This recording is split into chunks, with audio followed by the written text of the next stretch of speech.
Baik, bismillahirrahmanirrahim. Assalamualaikum warahmatullahi wabarakatuh. Waalaikumsalam warahmatullahi wabarakatuh. Ibu Kepala Sekolah SD Negeri 1 Barerongan yang kami hormati, Bapak Ibu Dewan Guru SD Negeri 1 Barerongan yang kami hormati pula. Puji syukur kehadirat Rofi yang telah bahan kenikmatan sehingga pada pagi hari ini kita bisa melaksanakan tugas kewajiban kita tanpa ada halangan suatu apa. Salawat serta salam kita sanjungan kepada junjungan Nabi Muhammad sallallahu alaihi wasallam. Allahumma shalli ala sayyidina Muhammad wa ala ali sayyidina Muhammad. Semoga dengan memperbanyak sholawat insyaallah kita mendapatkan syafaat di yaumul akhir kelak. Amin ya rabbal alamin. Bapak Ibu yang kami hormati, mohon izin kami selaku peserta program pengembangan keprofesian guru PJOK Batch 2 Jawa Tengah, izin untuk menyampaikan rencana tindak lanjut program yang sudah kami lewati kurang lebih 2 bulan ini. Rencana tindak lanjut ini kami kemas dalam sebuah program yang mana kami mengawali dari memetakan keadaan di lingkungan SD Negeri 1 Barerongan, sehingga dari pemetaan itu kami mengambil judul Segara Mas. Ya, ini kontras sekali ya, kita di wilayah pegunungan tetapi mengambil tema segara atau laut. Namun segara itu punya akronim yang memiliki tujuan, diantaranya adalah menjadikan siswa atau warga sekolah sehat, bugar, dan menjadi andalan di masyarakat, baik itu masyarakat di lingkungan keluarga maupun masyarakat secara umum. Nah, dalam program Segara Mas ini kami mengimplementasikan program pendidikan atau model pendidikan kebugaran jasmani, di mana dalam pelaksanaannya nanti bertujuan bagaimana memahamkan siswa arti pentingnya kebugaran atau menjaga aktivitas fisik untuk menjaga tingkat kebugaran masing-masing siswa. Nampaknya ini akan semakin meluas, bukan hanya siswa tapi guru, pentingnya aktivitas fisik untuk menjaga kebugaran jasmani secara individu. Nah, nanti dalam program ini tentunya ada hal yang melatar belakangi. Jadi ini model pendidikan kebugaran jasmani adalah sebuah pendekatan sebetulnya.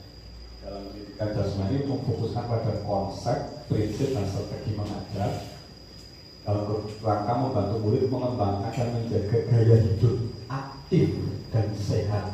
Nah, ini kan yang menjadi PR kita nih selama ini, anak-anak kita banyak yang mager sekarang. Tentunya karena faktor gadget atau teknologi. Mungkin bukan hanya HP ya, yang paling dekat HP, tapi televisi atau game juga itu menjadi pemicu. Nah, maka sebuah mensana in corpore sano itu menjadi penting untuk kita gaungkan kembali, bahwa agar semangat mensana in corpore sano itu nanti menjadi salah satu kegiatan rutin yang dilakukan oleh siswa itu. Nah, hal ini sejalan dengan visi sekolah, salah satunya dalam menciptakan siswa yang sehat, cerdas, dan berkarakter. Satu kalimat yang mungkin menjadi perenungan kita ya, sekaya apapun kalau kita tidak diberi nikmat sehat, apalah guna gitu ya. Makanya ketika kita masuk rumah sakit seolah-olah sehat itu harganya mahal gitu. Padahal kalau kita bisa jaga lebih awal, sebetulnya murah, karena itu nikmat Allah yang seharusnya kita jaga dan kita syukuri tanpa kita harus mengeluarkan uang. Saya yakin ketika yang dicoba sakit itu menjadi sebuah ujian, bagaimana pentingnya mensyukuri sebuah nikmat yang Allah berikan kepada kita. Nah, maka kesehatan dan kebugaran menjadi sebuah kebutuhan semua siswa di era penggunaan gadget yang meningkat, yang mengakibatkan generasi mager atau malas gerak. Sehingga gerakan kebugaran perlu digalakan di sekolah maupun di lingkungan tempat tinggal siswa. Nah, Kita menilik ya beberapa bulan terakhir banyak siswa kita yang masuk rumah sakit. Ini menjadi pengingat untuk kita mestinya, jangan abai gitu ya.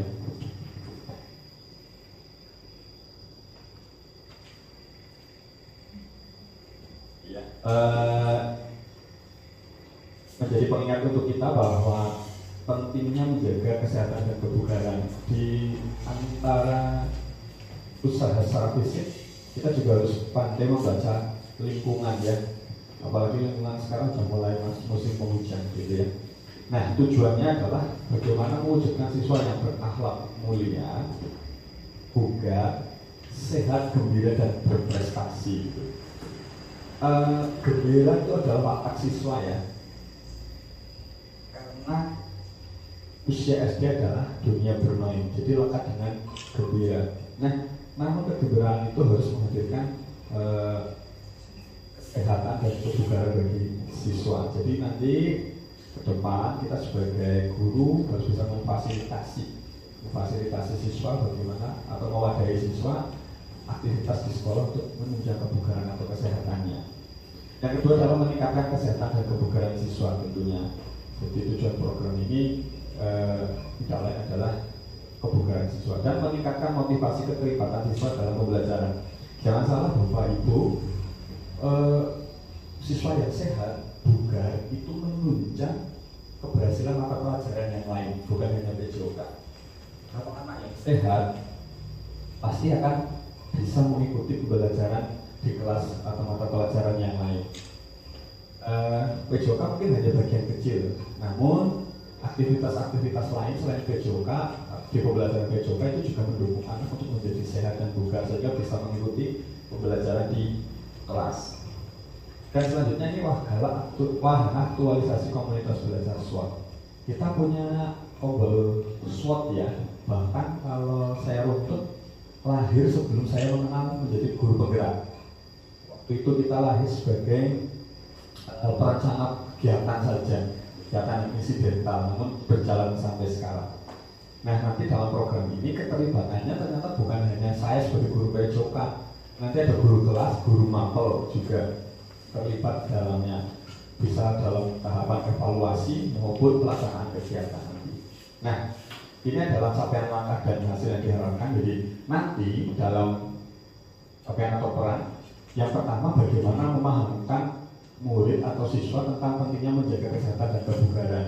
Ini penting karena pendidikan sejatinya adalah dia memahami dulu, dan nanti setelah memahami nanti bisa melaksanakan di pengembangan keterampilan gerak kebugaran, karena bentuk-bentuk keterampilannya itu beragam, bisa disesuaikan dengan kemampuan murid. Dan terakhir adalah mengembangkan kemandirian dan tanggung jawab siswa akan pentingnya kesehatan dan kebugaran.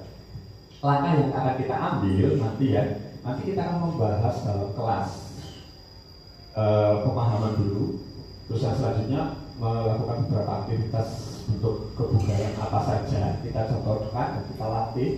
Yang ketiga adalah observasi sikap siswa selama kegiatan. Nah, ini pentingnya rekan guru yang lain, bukan hanya kami, tapi bukan saya sebagai guru PJOK, tapi guru kelas yang lain. Nah, peran siswa nanti mempelajari pentingnya kesehatan dan kebugaran. Ini nampaknya bukan hanya siswa ya, guru juga harus mengikuti. Terutama, mohon maaf ini untuk ibu guru.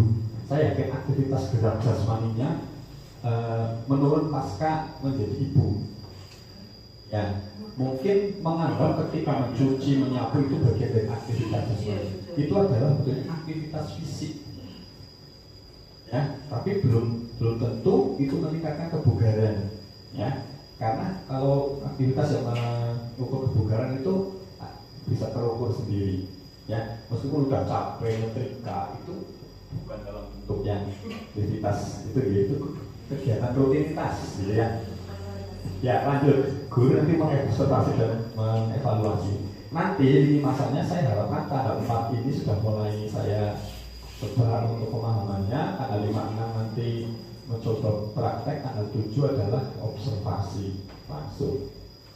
Nah, struktur program kegiatan ini merupakan bentuk kegiatan kokurikuler, ya. Kita di materi intrakurikuler ada, tapi ini penunjang bagaimana kesadaran kebugaran. Bahkan kurikulum ke depan nanti konsep bagaimana kebugaran siswa itu terjaga. Bukan hanya pintar voli saja, tapi itu arahnya adalah ke situ. Dan sasarannya untuk tahap awal 4, 5, 6 dulu. Ini waktunya sangat mepet ya, mudah-mudahan bisa terlaksana dan dilakukan pada 3 semester besok.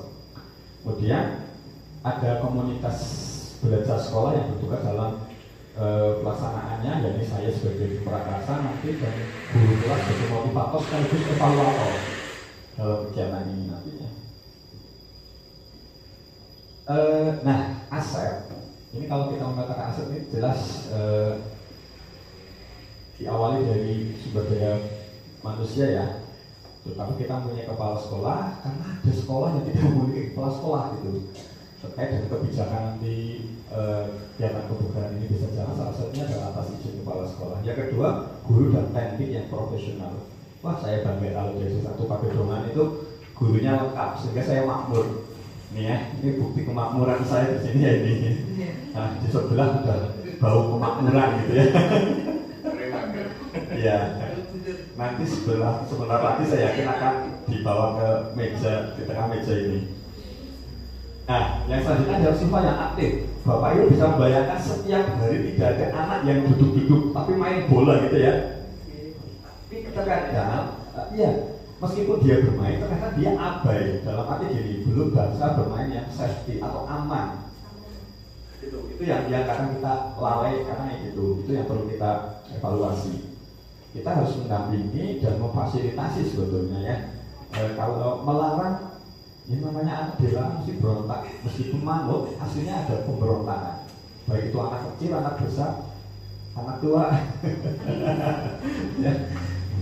Yang selanjutnya adalah Komdul SWOT ini yang luar biasa mendukung semua kegiatan. Nah, aset yang lain adalah memiliki halaman. Ini halaman yang luas ya, cukup luas untuk aktivitas siswa daripada sekolah yang lain yang mungkin halamannya terbatas.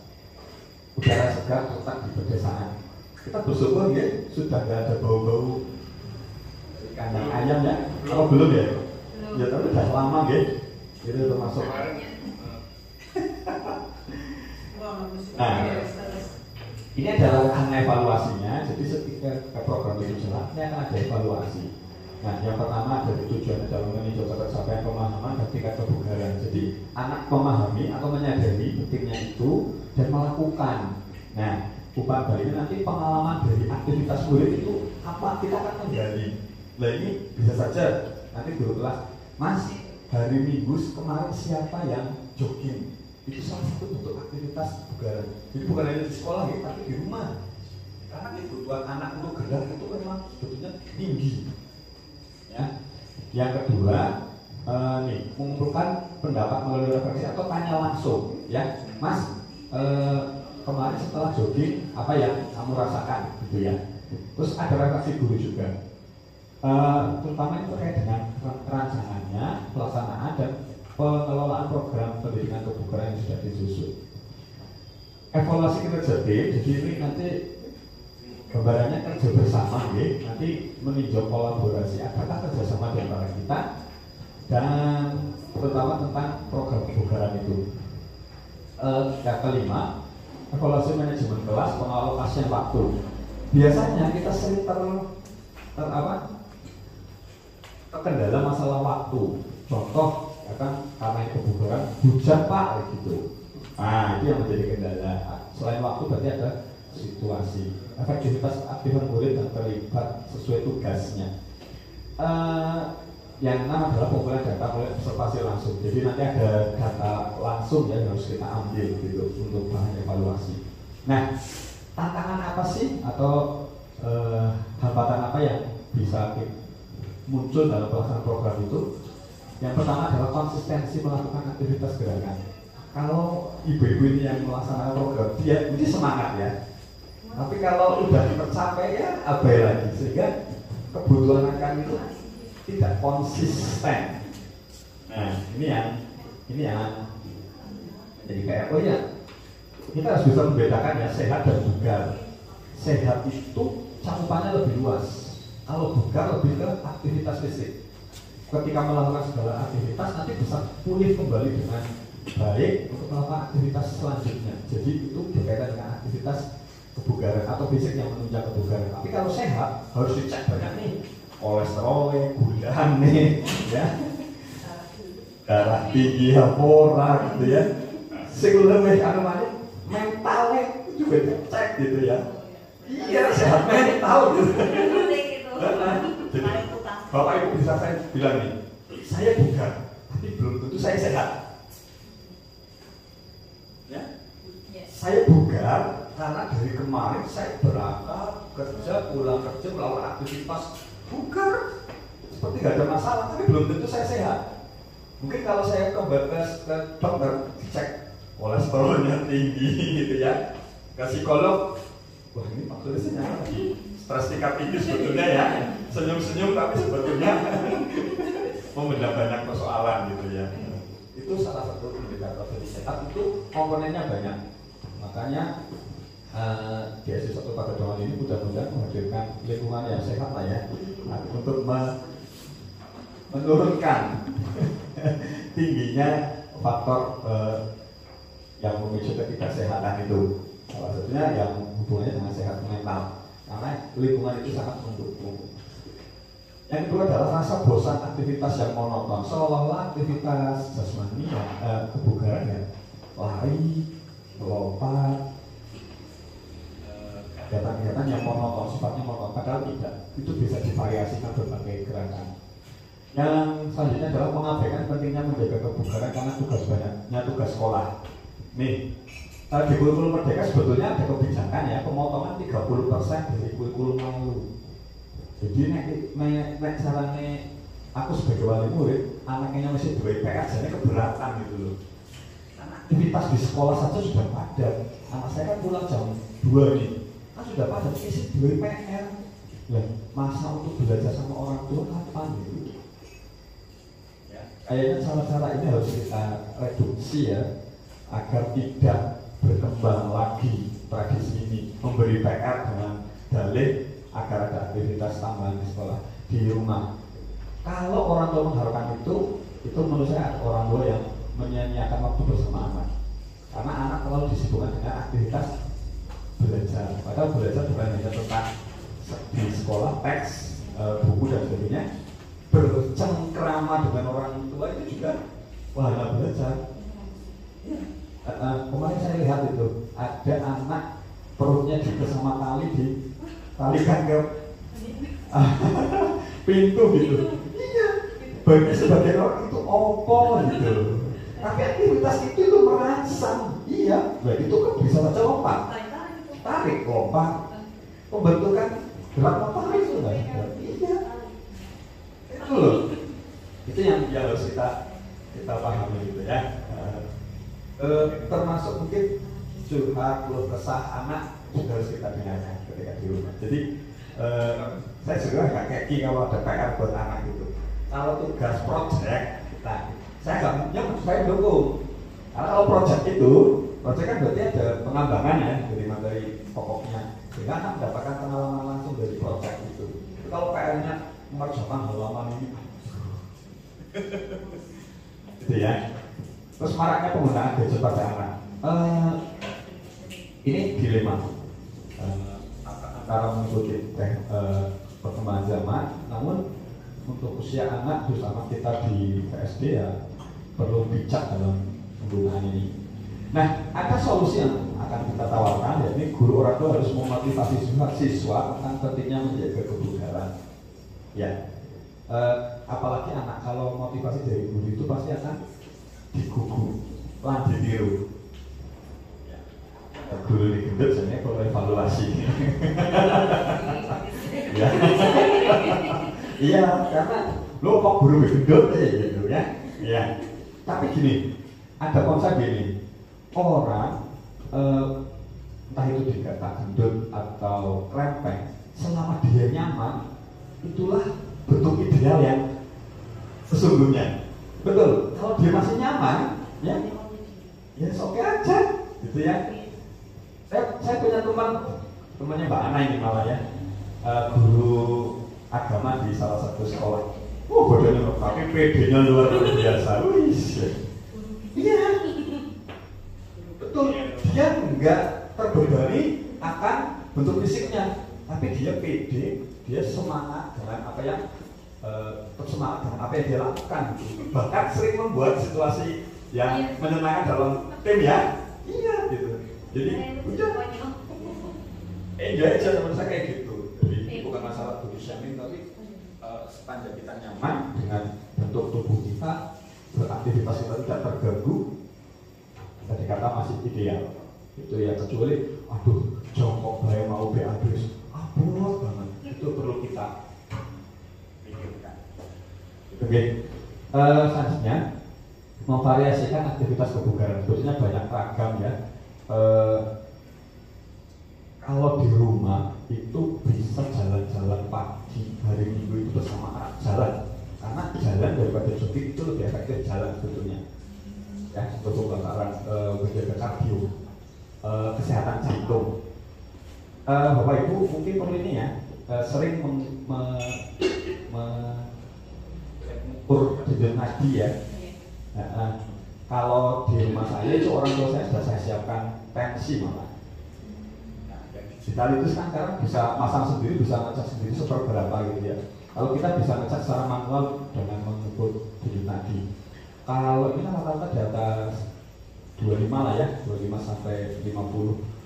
Normalnya ya sekitar 60 sampai 100 kisaran itu dalam 1 menit BPM beat per menit. Bapak Ibu bisa mengukur denyut nadi yang ada di leher maupun di pergelangan tangan, nanti dikeluarkan misalnya 15 detik dikali 4, nanti dihitung. Yang ketiga, manajemen waktu yang efektif terkait pembagian tugas sekolah dan pentingnya menjaga kebugaran. Nah, sekarang kita terbebani banyak tugas sehingga lupa olahraga. Ini yang menjadi PR bagi kita. Terakhir adalah bijak menggunakan gadget dalam terlibatan orang tua. Nah, ini kalau gadget sebetulnya fasilitas orang tua membatasi, sebetulnya anak juga kena gadget. Nah, kesimpulan dan ajakan dari aksi Segara Mas ini adalah berolahraga dan aktivitas fisik secara betul dapat meningkatkan kebugaran jasmani. Teratur. Makanya kalau atlet itu latihan bisa sehari 3-4 kali, teratur. Ya. Nah, hal ini memiliki manfaat kesehatan baik secara langsung maupun jangka panjang. Secara langsung ya kita nikmati ini, kita masih bisa berdiri tegak, terus bekerja gitu ya. Namun jangka panjangnya kita kata bentuk ada ya orang sudah pensiun tapi dilihat karena masih segar gitu ya, karena apa? Aktif berolahraga, menjaga pola hidup sehat, tidak merokok, tidak begadang dan lain sebagainya. Harapan kita di sisa umur atau sisa pengabdian kita di dinas seperti itu pastinya, agar nanti ketika masa purna tugas kita menjadi manusia yang masih sehat bugar gitu ya, bisa menimang cucu lah nantilah. Karena kalau investasi kebugaran kesehatan itu harusnya panjang, harus kita mulai dari sekarang, bukannya sekarang tuh dari kita lahir harus kita jaga gitu ya. Bapak Ibu, kiranya itu yang bisa kami sampaikan. Mudah-mudahan program kebugaran ini menjadi kesadaran kita bahwa pendidikan atau aktivitas kebugaran menjadi kepentingan kita bersama. Sebelum saya tutup, kiranya ada tanggapan apa yang harus kita laksanakan ke depan. Ada? Monggo. Iya.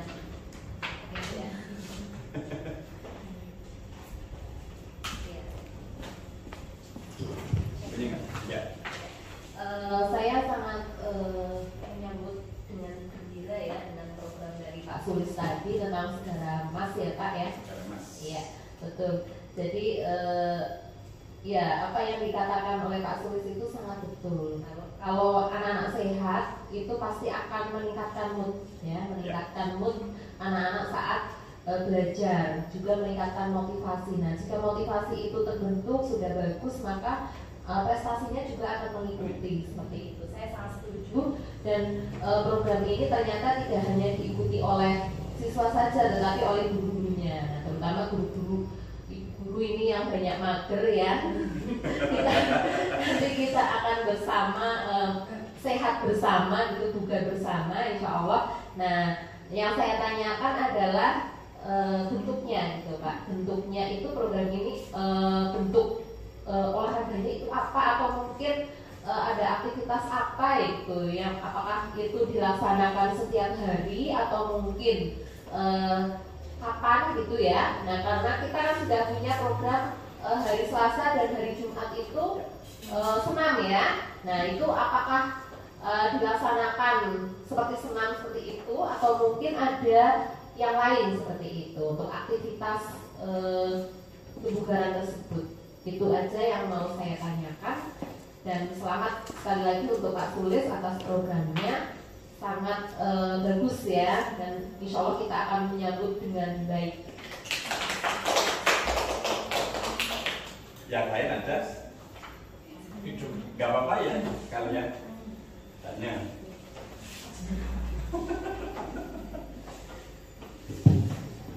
Terima kasih Pak Sulis.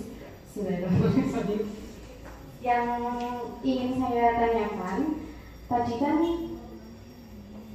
ketika kita sudah banyak aktivitas, terutama ibu-ibu di rumah ya Pak, itu kan ada nyetrika, cuci piring, cuci baju dan lain-lain, itu kan ngepel ya, itu kan kita kan sudah aktivitas fisik ya Pak. Itu kan saya kira menurut pemahaman saya itu sudah termasuk berolahraga.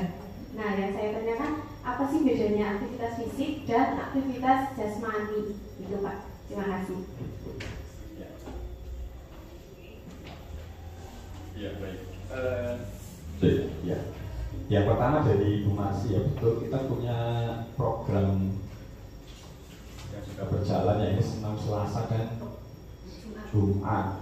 Evaluasinya bagaimana agar senam itu bisa dilaksanakan siswa dengan penuh tanggung jawab sebenarnya ya. Ini menjadi PR kita bersama ketika program kita gaungkan, tapi tidak ada evaluasi, nanti ya seperti itu aja, harusnya meningkat malah menurun gitu.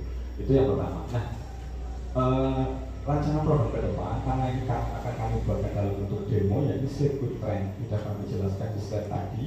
Di sirkuit train ini nanti ada beberapa pos yang anak akan melakukan. Jadi nanti memang sifatnya kita akan menghitung dulunya di awal. Kita kayak mengasesmen awal lah, asesmen awal tentang aktivitas kebugaran yang mendukung kesehatan siswa. Kalau kesehatan kan banyak ya, daya kardio itu hubungannya dengan jantung, terus daya tahan. Berarti daya tahan itu berarti kemampuan dia melakukan beberapa aktivitas. Terus flexibility berarti terkait dengan kelentukan ya, atau luas dalam melaksanakan gerak. Nah, bentuknya nanti adalah sirkuit train. Ini belum kami namanya kemas dalam penjelasannya lebih rinci, karena nanti kita kan ini program makronya. Nah, nanti kita akan berdiskusi di tim kecil untuk melaksanakan ini, kegiatan ini.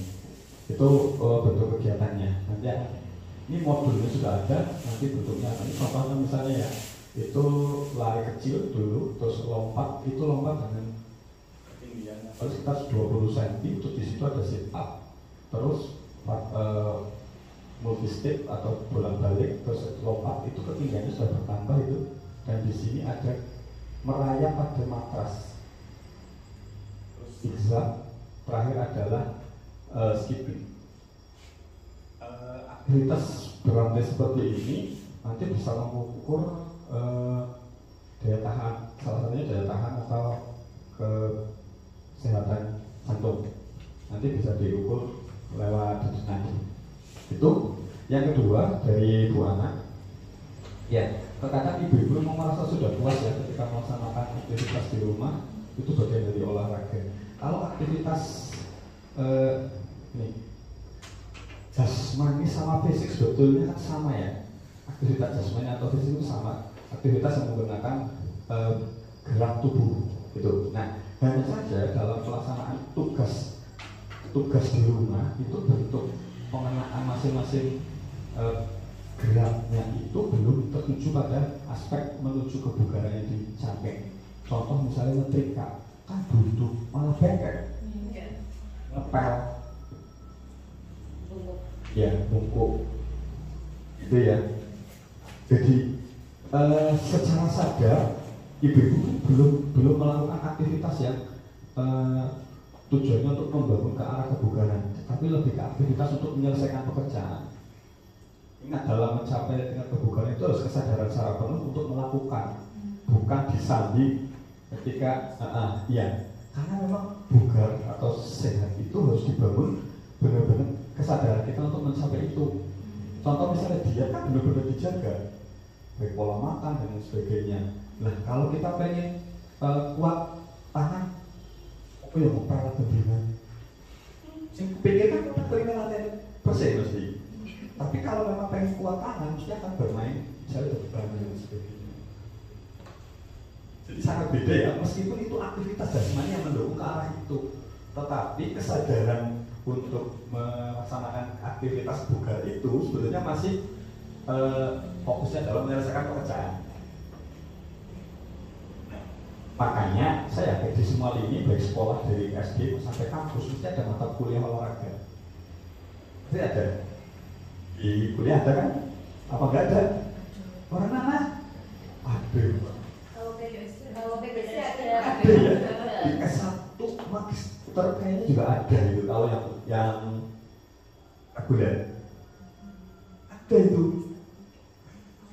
Karena jadi ini sehebat apapun, sepandai apapun, kita harus memahami pentingnya aktivitas fisik untuk kesehatan. Wong pinter, wong apa kan tenaganya dipakai untuk kembali ke sana, kan faktor kesehatan kebugaran itu harus dijaga. Itu yang makanya pernah ada satu cerita, bahkan ini rektor kemarin pasti saya cerita dari UPI. Dia seorang profesor, profesor main tenis malahan setelah itu jatuh meninggal. Karena apa faktornya? Dia itu ditantang, ayo main pada sudah 2 atau 3 kali main ditantang, dia egonya meningkat karena merasa ditantang. Oke, dia tidak mengukur tingkat kemampuan diri. Nah, contoh misalnya saya kan dia udah capek gitu, tapi si paksa untuk. Nah, di pendidikan kebugaran ini harapannya setiap siswa maupun nanti bapak ibu guru juga memahami nek daerah wis kesel ya jadi maksa banget. Karena akibatnya juga kadang malah lebih parah. Bahkan termasuk aktivitas olahraga tadi, ternyata bisa menimbulkan kematian. Gitu. Aktivitas yang pas misalnya untuk orang usia seperti saya, itu. Nah, Kan sebenarnya bisa memilih bentuk olahraga yang high low impact ya, bukan high impact ya. Senam yang kan ada kategori senam jangan lansia. Belum ya Bu? yang berarti Tapi kalau sudah punya cucu kan pantas. Yang ringan tapi yang pas. Ya. Yang ringan salah nampaknya. Terus sebetulnya bisa mengukur diri sendiri Bu. Secara umum paling ringan adalah jalan sebetulnya. Saya kayak gini, saya masih kuat lari, tapi karena mungkin saya lama nggak aktivitas, sebaiknya saya memilih jalan dulu, baru lari. Nggak boleh meskipun kuatlah mau ikut dok. Karena mungkin pengalaman pernah memutari alun-alun sampai 10 kali gitu. Tapi untuk sekarang saya lebih milih jalan dulu. Karena yang tahu kita sendiri gitu. Itu memilih aktivitas, jadi memahami itu bahwa termasuk gini, kata orang tua yang bekerja itu karena sudah biasa kerja keras, bawa yang berat itu tidak mengukur usianya. Jadi terkadang menjadi ya, tapi keadaan yang memaksa ya, tapi ke depan menjadi kesadaran kita bahwa memilih aktivitas yang tepat untuk menjaga kesehatan kita. Salah satunya menjaga kebugaran. Cukup ya? Terima kasih teman-teman.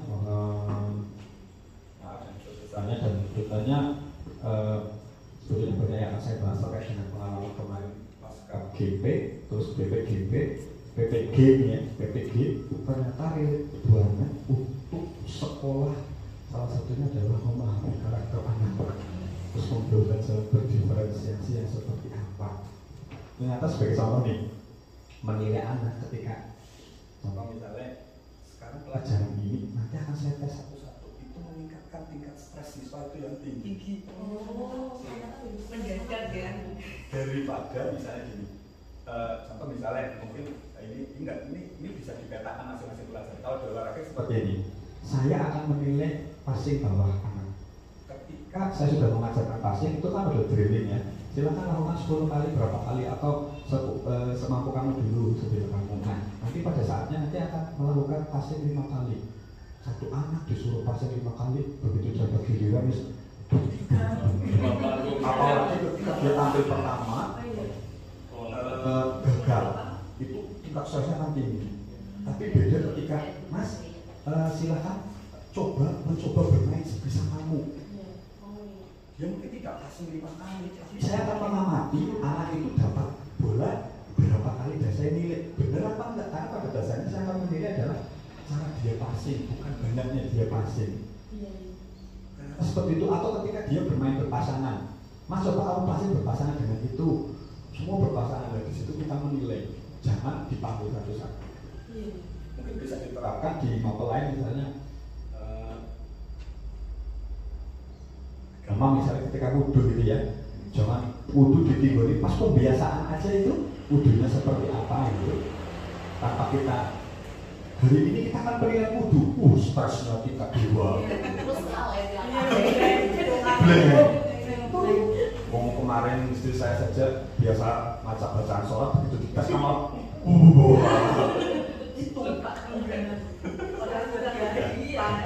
Nah itu yang namanya pembelajaran dalam proses, namanya asesor formatif kan.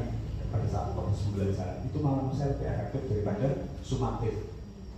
Itu refleksi kita dalam pembelajaran berdiferensiasi, salah satunya adalah itu. Jangan menilai anak di akhir langsung ini salah Pak, substansinya tingkat 2. Seperti anak saya merasakan itu, ya kemarin saya dapat ini enggak bagus. Ya mungkin beruntung ketemu di keluarga saya ya nggak apa-apa, nggak jadi masalah. Kan mungkin ada orang tua, ada di kelasnya anak saya, saya foto rapor banyak PJOK yang nilainya di bawah 90. Iya, ini kan jadi kalau saya bisa anak saya kan anak guru PJOK, nggak masalah bagi saya prestasi anak itu nggak masalah, tapi saya melihat tumbuh kembang anak saya sesuai apa yang saya harapkan itu.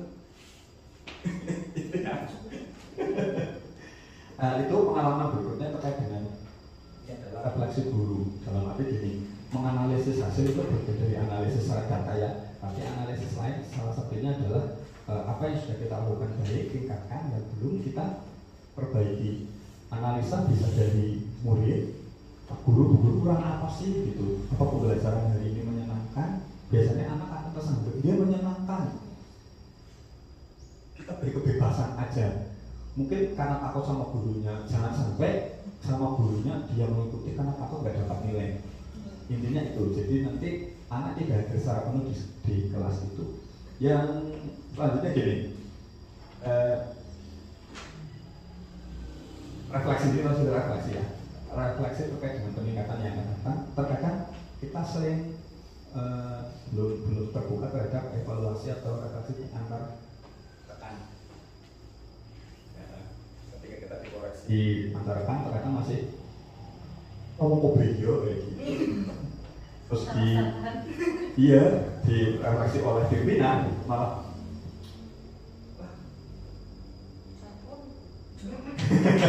ya kadang gitu. Terus pulang orang kayak gitu. Iya, nggak apa-apa memang mengatakan seperti itu. Ya, itu aja lah. Nanti lebih luas lagi. Mudah-mudahan bisa berbagi.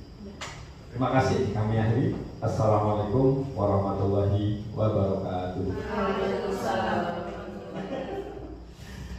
Ya, tepuk merah.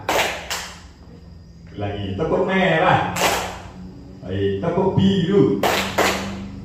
Tepuk kuning, tepuk abu-abu, ya, tepuk melingkar.